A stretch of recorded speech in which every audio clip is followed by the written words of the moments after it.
Occupying Till He Comes at Southwest Prophecy Ministries.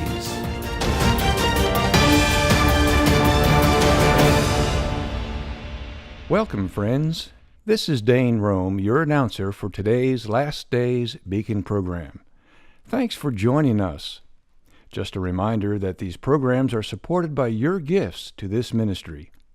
If you would like to contribute to our ongoing ministry that deals with Bible prophecy and current events, simply go to our website to contribute.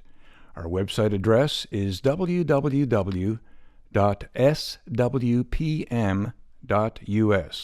You'll find a donate link on the homepage. The website address again is www.swpm.us. Thank you for your prayers and support for this faith ministry. And now, let's join Dr. Dave Schnichter for another Last Days Beacon program. Thank you, Dane. It is a real privilege today to interview Chris Pinto with Adullam Films. Chris is the writer, director, and producer of this month's featured film entitled Dark Clouds Over Elberton. We are going to be speaking with Chris about the film this week and next. Well, Chris, welcome to the program today. Well, it's great to be here, David. Thanks for having me. Well, it's my pleasure. I became acquainted with you through our mutual friend, Doc Marquis. He urged me repeatedly to get hold of your films, and they are award-winning films. And so Dark Clouds Over Elberton, I'm sure, is the first of many that we will be trying to introduce to our listeners. But for those who don't know about you or your work, tell us about yourself and how you got into Christian filmmaking. Well, before I got saved, I'd gone to acting school and at a place called the North Carolina School of the Arts years ago, and that's kind of where I went to college. And then when I got out, I pursued independent filmmaking, but from a very worldly perspective, until I was about 30 years old. Then I became a born-again believer when I was 30 years old, and really had turned my back, for the most part, on all of my old ambitions, and was seeking for what the Lord would have me to do, and was directed one step at a time toward researching Bible prophecy. I mean, when I became a believer, I was very much into Bible study on a daily basis, but I didn't exactly know where, that I was necessarily going to do anything with it other than grow closer to God. That was my initial desire. And then one day I was in a fellowship with a brother, and we were having a home Bible study group, and one day he handed me a couple of videos called They Sold Their... Well, what was it? No, it was Rock and Roll Sorcerers of the New Age Revolution. That was it. Rock and Roll Sorcerers of the New Age Revolution.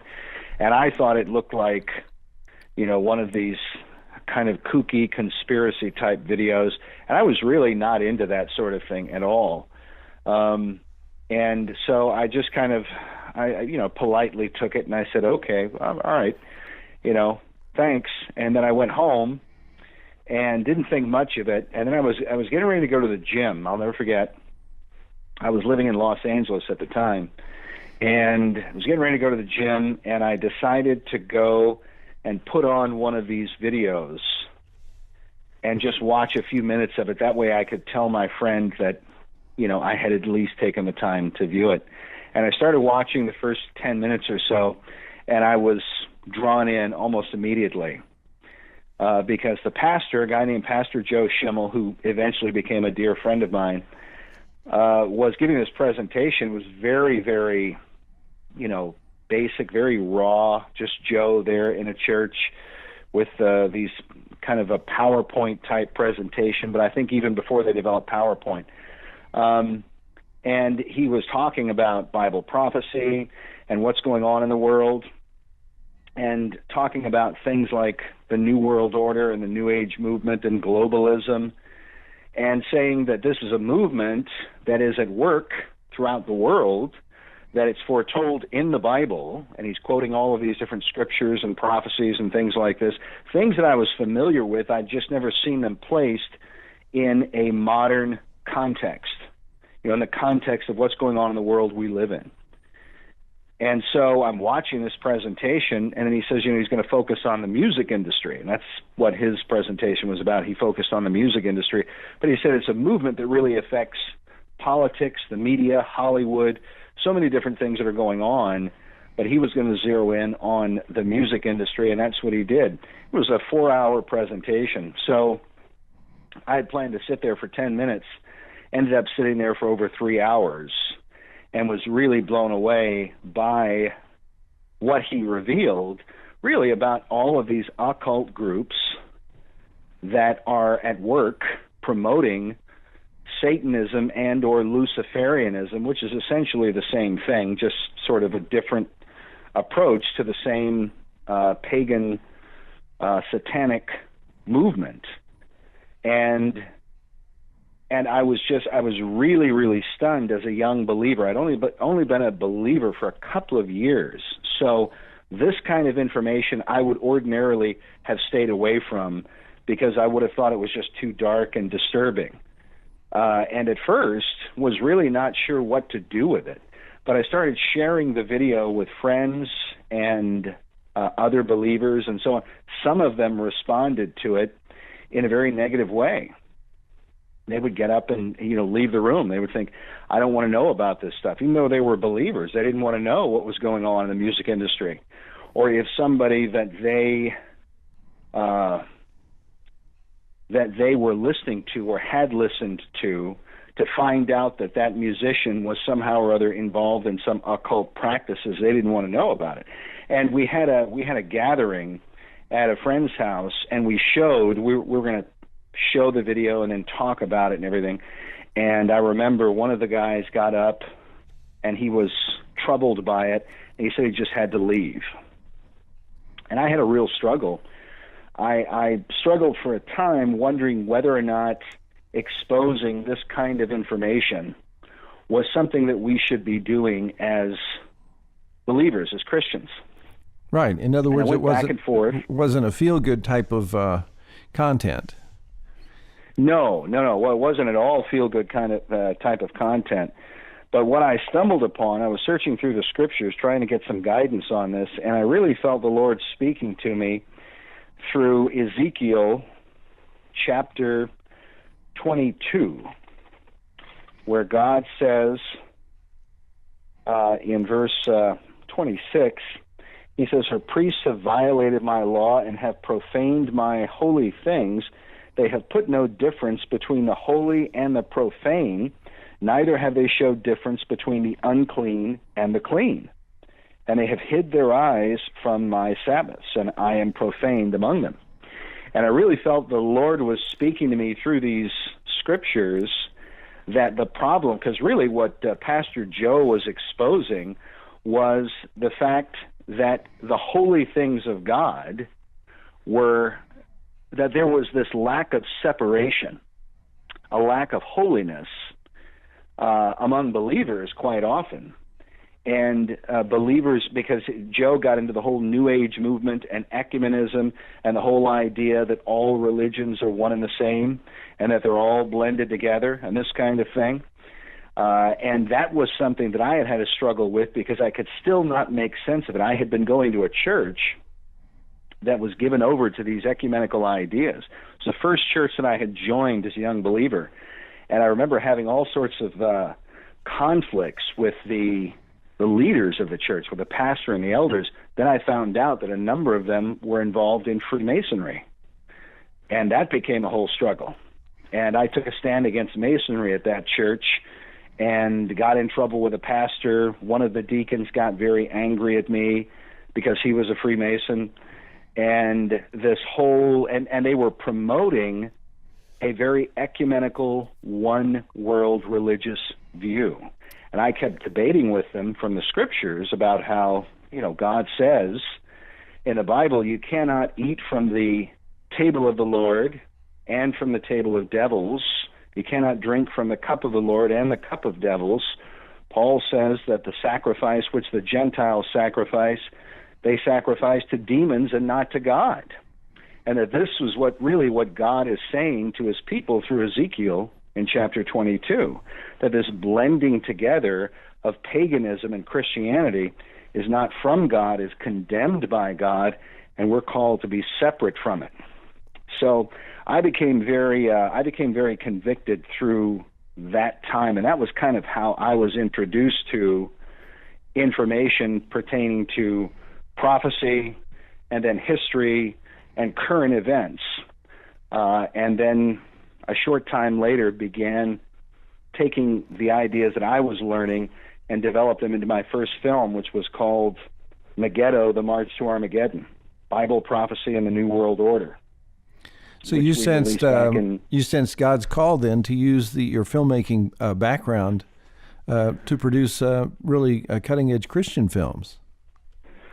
Well, exactly. That's what I believe the Lord led me to do, and so I started Adullam Films. The name Adullam comes from 1 Samuel chapter 22, the cave that David flees to when he's being persecuted by Saul, and then the outcasts of Israel gather around him. Yes. And I've always thought it was a beautiful picture of Christ, and I've always felt like an outcast myself as an artist, as a Christian artist, because what the direction that Hollywood wants, whether you're an actor, writer, director, the direction Hollywood wants artists to go in is the very antithesis, I think, generally, of what we're called to do as believers in Christ. So I think Christian artists, I think many of us feel like we're outcasts, if you will. But Christians in general, I think, also feel somewhat outcast from the world, especially if we are walking in the faith of Christ. It's a very apt name for your organization. I was in Israel many years ago and visited the cave of Adullam from afar, and it's in the middle of the wilderness. So it is an apt description, and I have on occasion felt like I was in the cave of Adullam as well, even in the midst of other Christians. Well, let's. So you have been you've been making Christian films since when? What year? Well, I started the research and the development for my first film back in 1999, and it took about 4 years to complete it, to complete Megiddo, The March to Armageddon, and then we completed part 2 a year later. But of course, a lot of the work that we did on part 1, we just had so much material, so much interview footage and stuff like that, that I was really able to make 2 films out of it. But we did Megiddo 1, The March to Armageddon, and then Megiddo 2, The New Age, a year later, 2003 and 2004. And that was where the work really began for our little ministry. And then we went on from there and did our Secret Mysteries of America's Beginning series, where we talked about the esoteric underbelly of America's history, with part 1 on the New Atlantis, and really kind of the other side of America's beginning. I've always believed, and I think you agree, David, that we have a very strong Christian foundation at the very beginning of our country, going back to the colonies, but that with the Puritans and the Pilgrims, there also came groups that had an alternative view of America.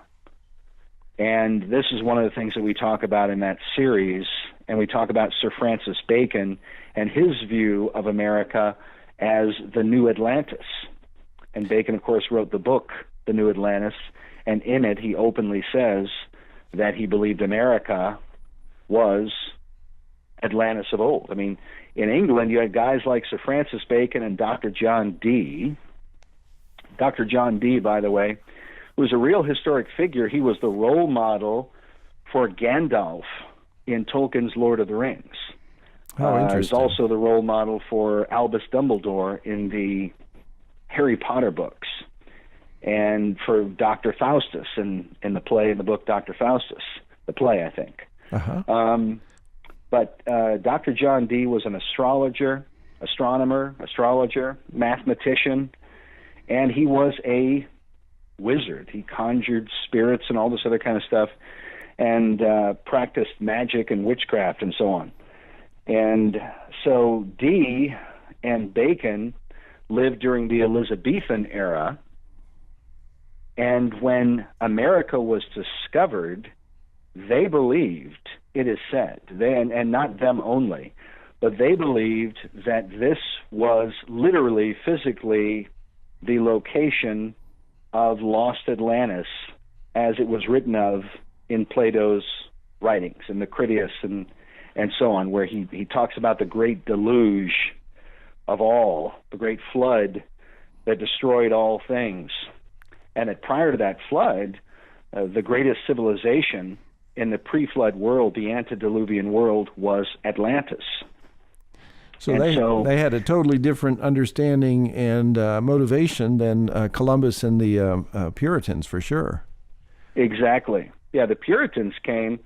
You read the writings of who was it, Dr. John, or not doctor, but Governor John Winthrop, who was the founder of the Massachusetts Bay Colony and the founder of the city of Boston. And Winthrop openly said that the reason for coming to the New World was to preach the gospel and to establish a bulwark against the kingdom of Antichrist, he said. So they had a very, very Bible-based, very staunch Christian view.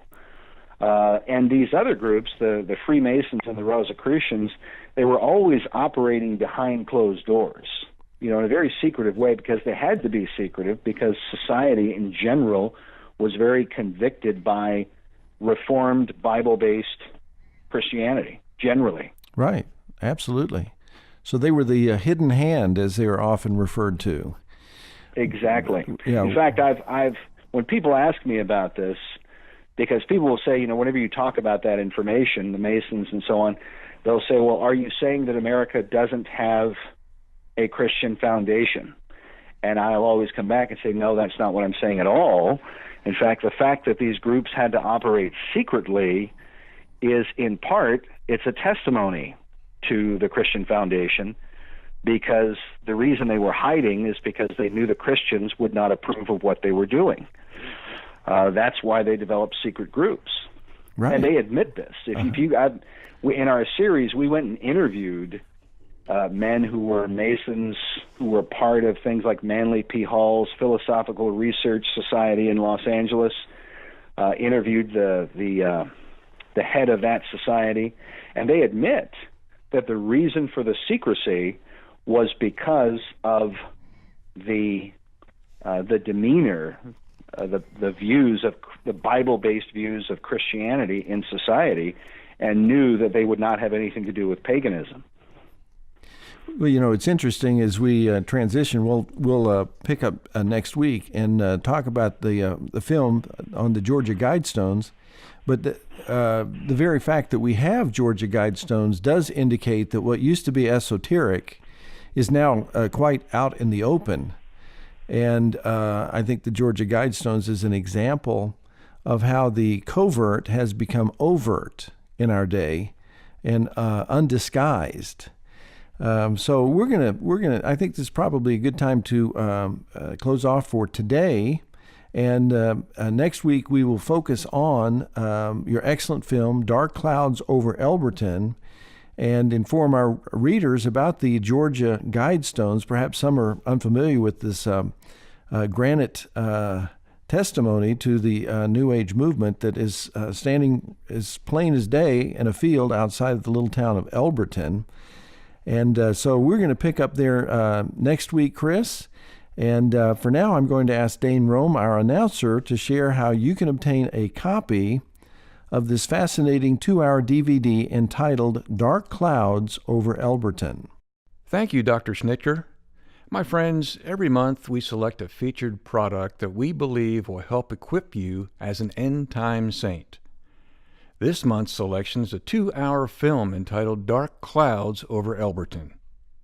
Elberton, Georgia is the location of the Georgia Guidestones.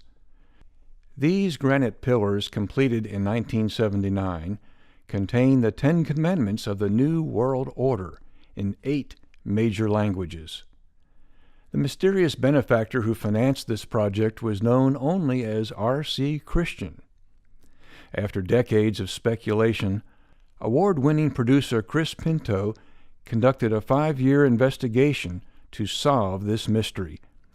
This powerful documentary presents groundbreaking information and dares to solve the mystery of who R.C. Christian really was. This film not only solves this mystery, but also reveals the connection between the environmental movement and radical population control. You may obtain a copy of this film for a donation of $24.95 plus shipping. Simply go to the homepage of our website, www.swpm.us, to obtain a copy. The website address again is www.swpm.us.